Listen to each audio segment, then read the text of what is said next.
I want to take you on a journey. I want you to close your eyes and transport your mind to the deep, humid rainforests of the Amazon. Life here is abundant, it is loud, it is vibrant. But amidst all this life, there is a silent horror story taking place. A story that is millions of years old. Observe the floor of the jungle. There is a colony of ants. They are workers. They are strong. They are disciplined. They are building their empire, carrying leaves, feeding their queen. They are sovereign beings.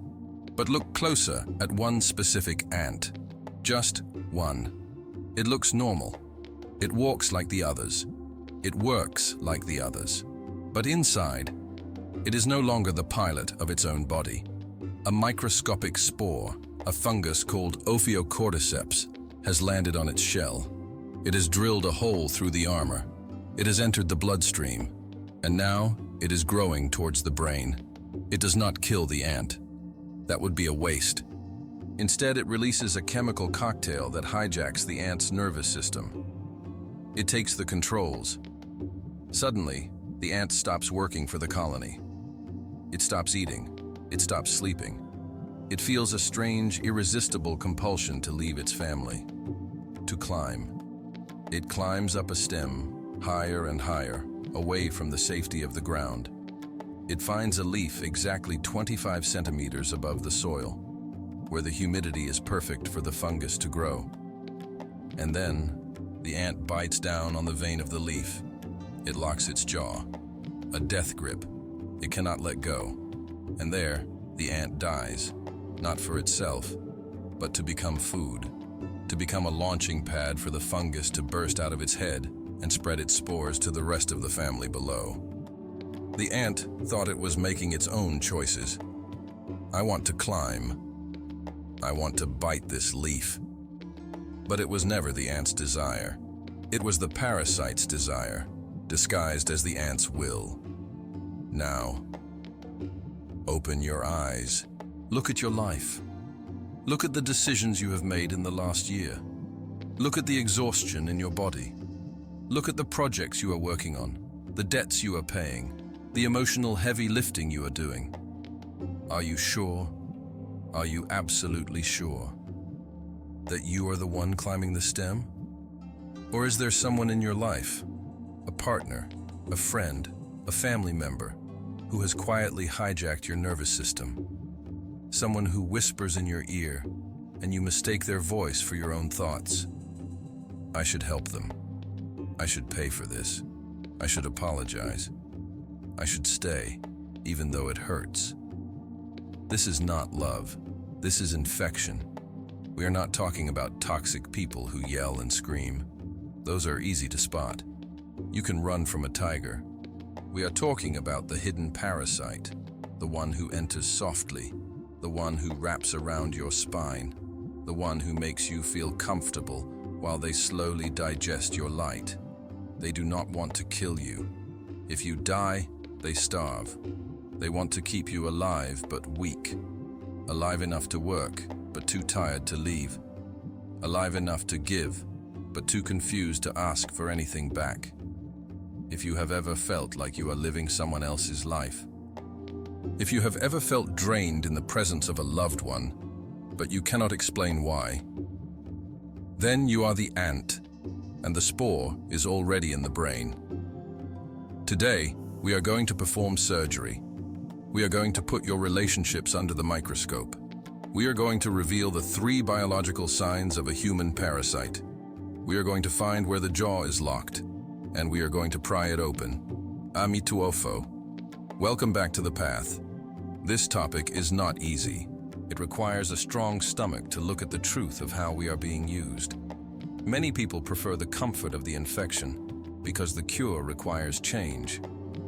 But you are here. That means you are ready for the cure.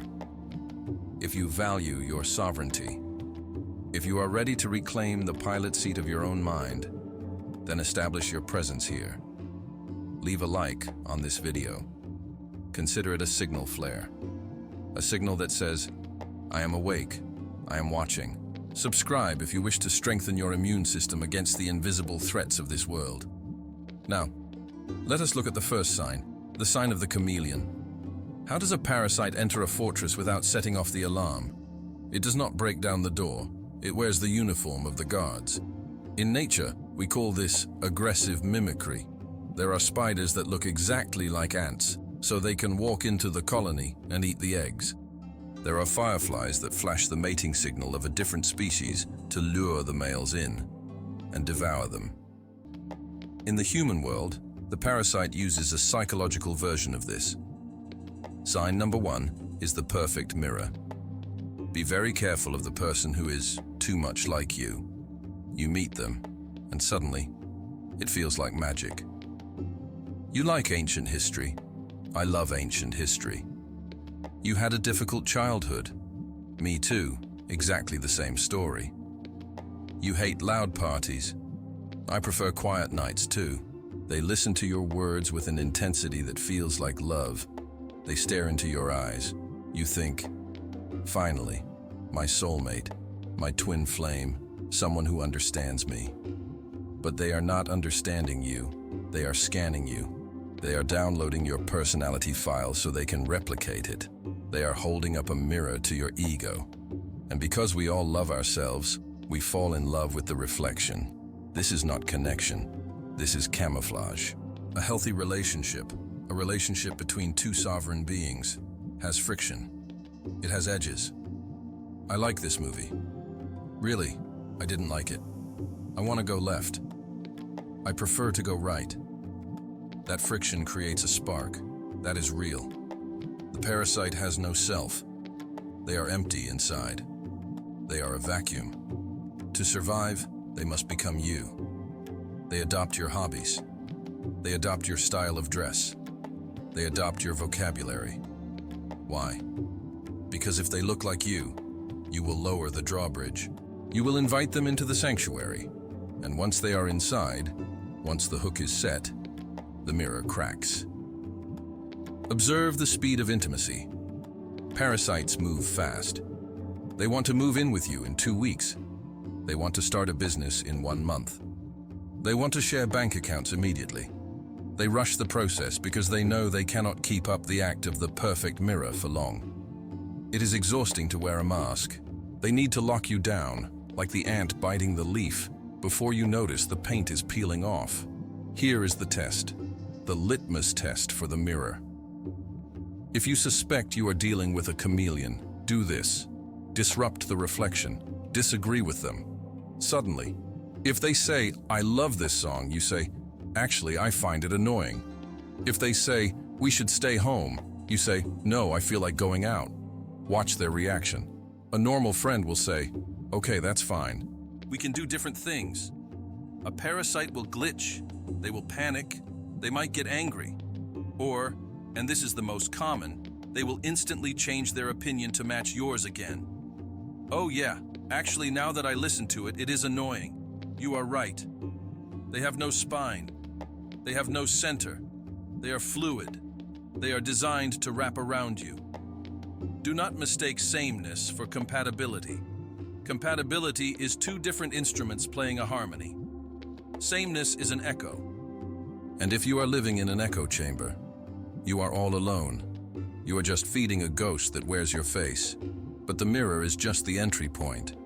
Once they are in, they need to make sure you stay. They need to make sure that even if you feel pain, you do not run away. How does a mosquito bite you without you slapping it? It injects an anesthetic. It numbs the skin. The human parasite does the same to your mind. Let us walk deeper into the jungle. Let us examine the anesthesia. We have seen the mirror. We have seen how they enter the gates. Now, we must look at how they feed without waking the host. In biology, the most successful parasites are the ones you do not feel. Consider the leech. The leech is an ancient creature.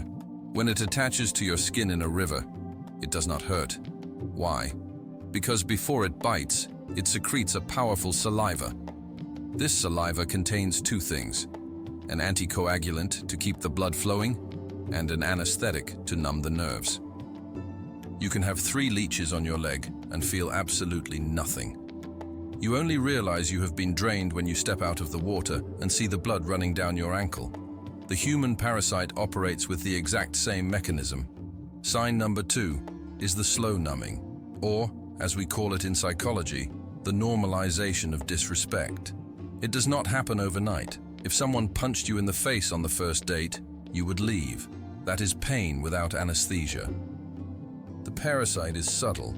They start with small injections of invalidation.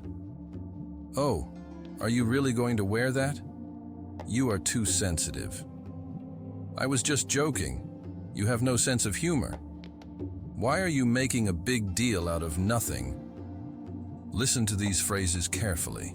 What is the active ingredient in this saliva? It is doubt. They are teaching you to doubt your own sensory system. They are reprogramming your nervous system to believe that your pain is not real. They are telling the ant, you are not climbing a stem to your death. You are just taking a walk. Everything is fine. Over time, this creates a callus on your soul. You stop reacting to insults. You stop reacting to broken promises. You stop reacting to lies.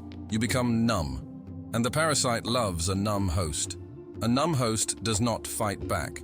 A numb host does not set boundaries. Ask yourself this question. It is a painful question. When was the last time you apologized for being hurt? Think about that. Someone hurt you. Someone crossed your line. But by the end of the conversation, you were the one saying, I'm sorry. I'm sorry I brought it up. I'm sorry I made you angry. I'm sorry I'm so emotional. This is the leech on your skin. You are apologizing for bleeding while they are holding the knife. This is the anesthesia working perfectly. We call this gaslighting, but that is a modern word. In the ancient traditions, we call it soul theft. They steal your reality so they can replace it with their own. In their reality, they are the victim, and you are the aggressor. In their reality, your needs are demands, and their demands are needs. You begin to walk on eggshells. You navigate your own house like a thief, trying not to make noise, trying not to wake the dragon. You shrink. Your voice gets quieter. Your posture gets smaller. Your light gets dimmer. And as you shrink, they grow. They become more confident. They become louder. They take up more space in the room. Because energy cannot be created or destroyed, it is only transferred. They are not just confident. They are confident with your stolen confidence. To break this anesthesia, you must do something radical. You must reclaim the sensation of pain. Pain is not your enemy. Pain is information. If you put your hand on a hot stove, pain tells you, move your hand. If you feel heavy, anxious, or sick around a specific person, that is your spiritual pain. Do not numb it with distractions. Do not numb it with positive thinking. Feel it. That pain is your body screaming, get out of the water! There is a leech on your leg. But maybe you are strong. Maybe you have endured the numbing. Maybe you think, I can handle this. I am tough. I can carry them. This brings us to the third sign. Because a parasite does not just want to live in your house. They want to own the deed to the property. They are here for the harvest. We enter the final and most dangerous phase of the infection, the extraction of resources. In the jungle, the relationship between a tree and a vine can look beautiful. The vine wraps around the trunk. It looks like a hug. But the vine has no roots of its own deep enough to sustain its height. It uses the tree's structure to climb towards the sun. And as it climbs, it thickens, it tightens. Eventually, the vine covers the canopy of the tree. It steals the sunlight. The tree, which did all the work to grow the trunk, dies in the shade of the thing it supported. Sign number 3 is the invisible debt. This is how the parasite ensures you never stop giving. They create a dynamic where the exchange is permanently asymmetric, but they make you feel like you are the one who is not doing enough. There are 3 currencies they steal: money, time, and reputation. Let's look at the financial parasite first. They are rarely outright thieves. They do not steal your wallet. Instead, They have a permanent condition of unlucky crisis. I just lost my job. My car broke down. My ex took everything. I just need a loan until next month. But next month never comes. Or if it does, there is a new crisis. I was going to pay you back, but now my dog is sick. If you ask for your money back, the anesthesia kicks in. Wow, you care more about money than our friendship? I thought you were a generous person. Suddenly, you are the bad guy for wanting your own resources back. They weaponize your generosity against you. They know you are a good person. They know you value being kind, so they hold your identity hostage. If you don't help me, you are not kind. But it is deeper than money. It is the theft of time and life force. Do you have someone in your life who treats your time as if it is infinite, but their time is precious? They are late to everything. You wait for hours, but if you are 5 minutes late, they are furious. They call you at 2 a.m. with a crisis. You listen for 3 hours, but when you have a problem, they check their watch. I have to go, I'm busy. This is the one-way street. A healthy relationship is a tennis match. I hit the ball, you hit it back. A parasitic relationship is you hitting balls into a black hole. You never get a return serve, you just keep running out of balls. And the most subtle theft is reputation. The parasite uses your name to open doors for themselves. They use your credibility to gain trust with others. Oh, I'm best friends with your name. They climb your social ladder, and often, once they reach the top, they kick the ladder away. They poison the ears of your other friends to isolate you. Because a parasite knows, if the host has a strong immune system, the parasite will be removed. So they isolate the ant. They cut the communication lines. Now pause, take a breath. I want you to look at the ledger of your life. Look at the balance sheet. Who is constantly in the red? Who is always taking and never replenishing? Who makes you feel drained just by seeing their name on your phone screen? You are not a bank. You are not an infinite resource. You are a human being with a limited amount of chi in this incarnation. Every drop of energy you give to a parasite is a drop you steal from your own destiny, from your own children, from your own dreams. The tree cannot support the vine forever. Eventually, the trunk will snap. And when the tree falls, the vine just crawls away to find another tree. It does not mourn you. It moves on. We have spoken of money. We have spoken of time. But the heaviest debt the parasite creates is the moral debt. This is the invisible chain. They keep a mental ledger of every small favor they have ever done for you. Remember when I gave you a ride to the airport 3 years ago? Remember when I listened to you cry about your breakup? They use these moments not as acts of kindness, but as down payments. They bought shares in your guilt, and now they are cashing in. If you try to say no to them today, they pull out the ledger. After everything I did for you, you are so ungrateful. This word, ungrateful, is the parasite's favorite weapon. It is a heat-seeking missile designed to destroy the heart of a good person. Because you are good, you fear being ungrateful. So you pay. You pay with your silence. You pay with your compliance. You let them stay in your house. You let them borrow your car. You let them disrespect your partner. All to pay off a debt that was actually paid years ago. Understand this. A gift comes with no strings attached. A bribe comes with a contract. If someone reminds you of their kindness to manipulate your behavior, it was never kindness. It was a transaction. And you are being scammed. So we have the diagnosis, the perfect mirror, the slow numbing, the invisible debt. You see the vine choking the tree. You feel the leech on the skin. Now comes the most dangerous part, the extraction. Most people make a fatal mistake when they realize they have a parasite. They panic. They get angry. They rip the leech off. They scream, "You are using me! Get out!"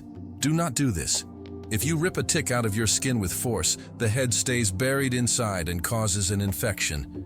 If you rip a human parasite out with aggression, they will release their toxins. They will launch a smear campaign. They will tell everyone you are the crazy one. They will burn your reputation.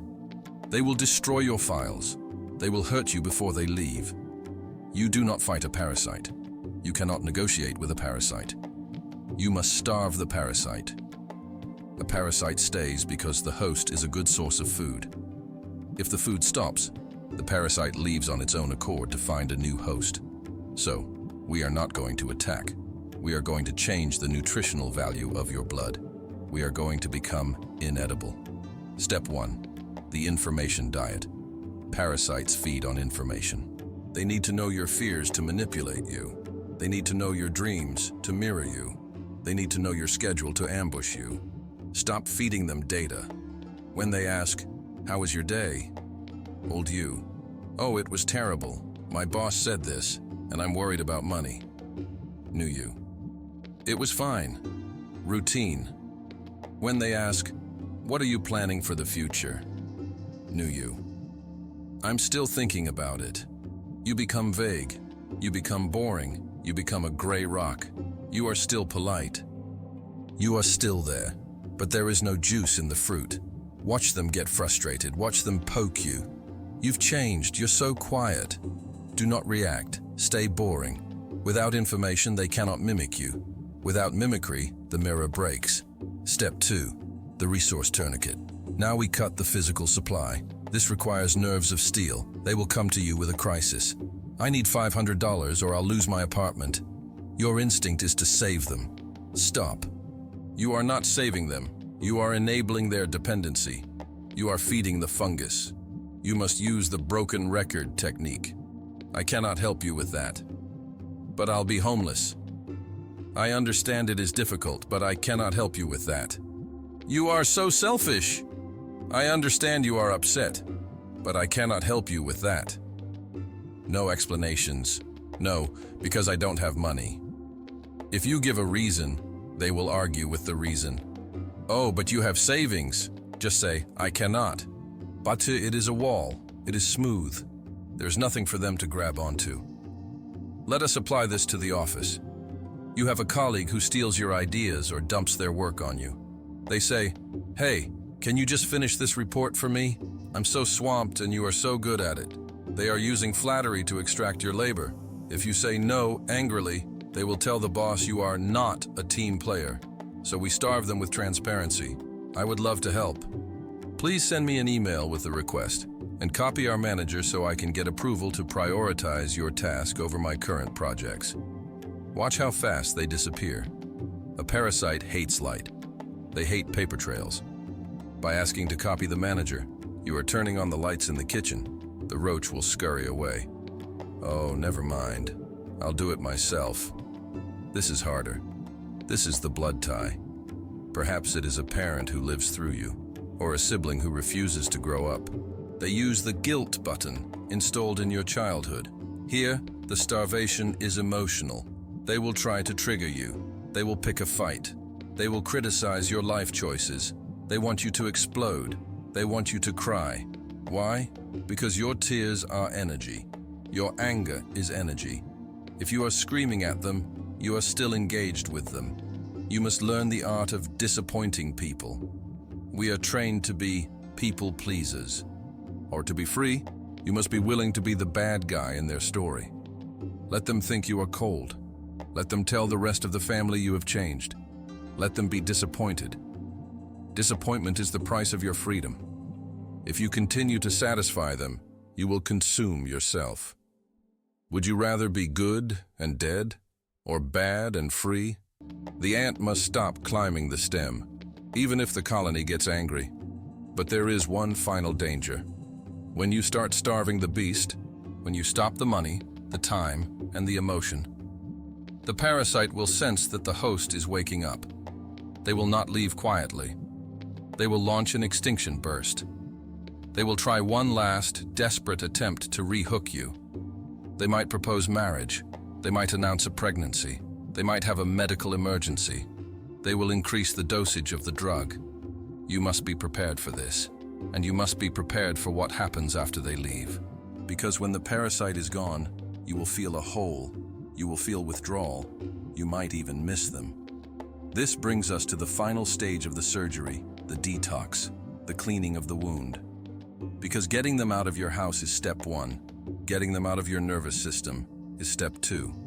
Let us enter the final chamber of healing. We must speak of the hardest part of the surgery. It is not the moment the parasite leaves.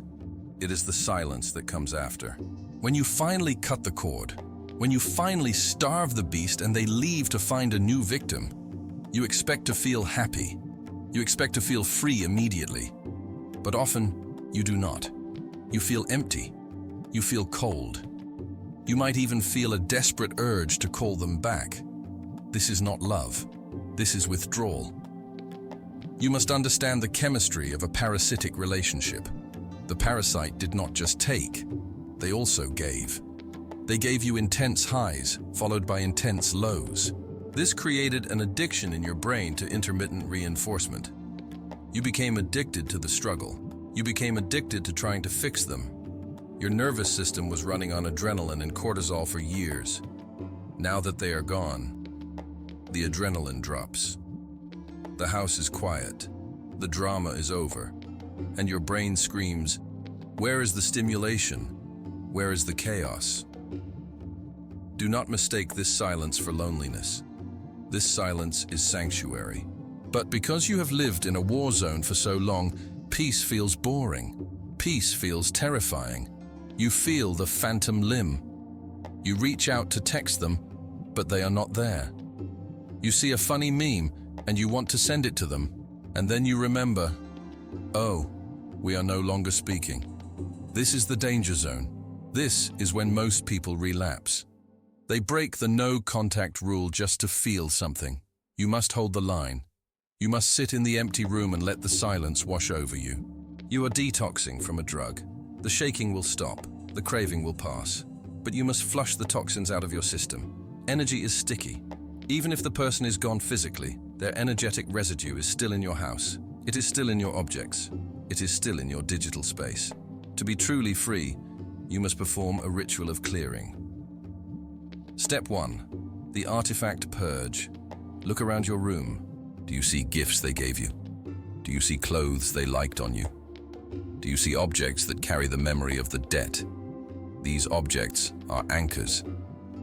Every time your eye sees that watch they gave you, your subconscious mind travels back to the debt. You leak energy, you must remove them. If it is valuable, sell it. If it is not, burn it or donate it. Do not keep trophies of your infection. Clear the space. When you remove their objects, you remove their permission to enter your mind. Step 2. The digital seal. The block button is not petty. The block button is a spiritual sword. If you leave a window open just in case, the fly will come back in. Block their number. Block their social media. Do not stalk them to see if they are happy. If you look at their photos, you are reinfecting yourself. You are drinking poison and expecting them to die. Seal the digital gate. Step 3. The cord-cutting visualization. This is a Shaolin practice for the mind. Close your eyes for a moment. Visualize the person standing in front of you. See a thick black cable extending from their solar plexus to yours. This is the feeding tube. This is how they drain you. Pulse light into your hands. Imagine a blade of pure white fire in your right hand. Take a deep breath, and on the exhale, slash. Cut the cord. Watch it snap back to them. Watch the end attached to you dissolve into light. Seal the wound with gold. Say to them, I release you. I release myself. We are sovereign. Turn your back on them in your mind and walk away. My friends, the journey of the host is painful. To realize you have been used, to realize you have been a food source, brings shame. You ask yourself, how was I so blind? How was I so weak? Do not shame yourself. In nature, parasites only attack the vital. They only attack the living. You were targeted because you have light. You were targeted because you have a rich emotional spectrum, a generous heart, and a capacity for deep love. The parasite saw your value before you did. That is why they wanted it. But now, the game has changed. When your body fights off a virus, it develops antibodies. The next time that virus tries to enter, the immune system recognizes it instantly. It says, "I know you. You are not a friend, you are a pathogen." And it destroys it before it can even enter the blood. You are now inoculated. You are now immune. The scar they left on your heart is not a defect. It is an upgrade. It is a sensor. You will never be the naive ant again. You are now the warrior ant. You are the guardian of the colony. When you meet a new person, you will not just see the mask. You will see the micro-expressions. You will feel the anesthesia. You will spot the debt. And you will smile. And you will walk away. This is the gift of the parasite. They came to teach you that your energy is not free. They came to teach you that your gate must have a lock. They came to force you to become the king or queen of your own domain. The lesson is learned. The teacher is dismissed. The fortress is secure. Walk in your own light, not to feed others, but to illuminate your own path. You are sovereign. You are whole. And you are free. If this transmission has successfully removed the veil, if you feel the weight lifting off your shoulders, then declare your sovereignty to the world. Leave your mark in the comments below. Write this simple decree. Let it be the final nail in the coffin of the past. I am no one's host. Say it. Feel it. Live it. The feast is over. Amituofo.